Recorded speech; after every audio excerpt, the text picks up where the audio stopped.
When the Pilgrims landed at Plymouth Rock, they thought they had reached the Promised Land.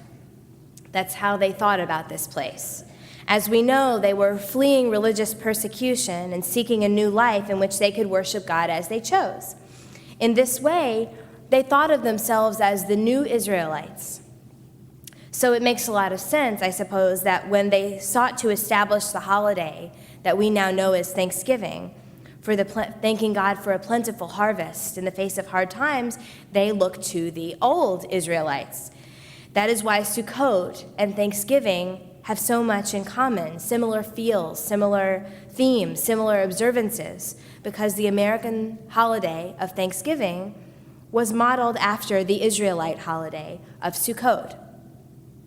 The fact that these 2 days exist and that we, specifically us, celebrate both of them, and that we don't even always know the relationship between them, exemplifies both the joys and the challenges of being American Jews. The joys, of course, we are free to celebrate both of these holidays, free to build a sukkah in our backyard, and absolutely included in the American celebration of Thanksgiving. Both of these identities, I know, are precious to all of us, and we, thank goodness, are not forced to choose in this country which outfit we want to wear. We can don them both at the same time.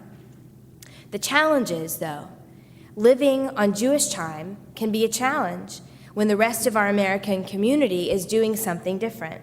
Of course, the epitome of that feeling is about to be upon us in only a few short weeks. Think of Thanksgiving, though, that feeling of rushing to make sure you have all the ingredients before they're all cleared out of the store, making sure you get to the grocery store, making sure you don't find it sold out of cranberry sauce and candied yams. The way everyone has his or own special recipe for stuffing, and that quiet calm of that Thursday morning when every parking lot is empty. All of these experiences are as near to us as breathing, and they are made more accessible by the fact that every household in our neighborhood, in our city, and in our whole country is having those experiences as well. But Jewish time is different in America. There is no quiet calm of Sukkot when no one is doing business, except for a very few places. If we do build a sukkah in our yard, we're most likely the only one for miles.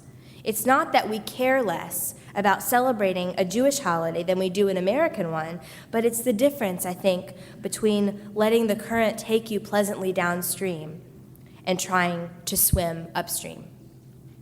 As we relish this season, as I know all of us are, let us be especially thankful for the gift of being Jews in America, for the freedom that implies and the acceptance that guarantees. Let us be grateful that we are friends with our non-Jewish neighbors, swapping Thanksgiving recipes with them and inviting them into our homes.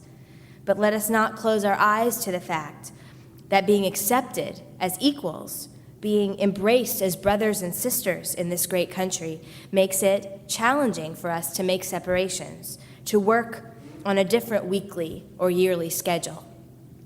But just as we have plenty of room in our calendars and our stomachs to celebrate Sukkot in October and Thanksgiving in November, may we remember that we also do have plenty of room in our hearts and our minds and our homes to be fully American and fully Jewish throughout the year. All it takes is a little planning, a little food shopping, and a lot of excitement and joy and gratitude for the many blessings in our lives, especially that of our two precious and unique identities as old and new Israelites.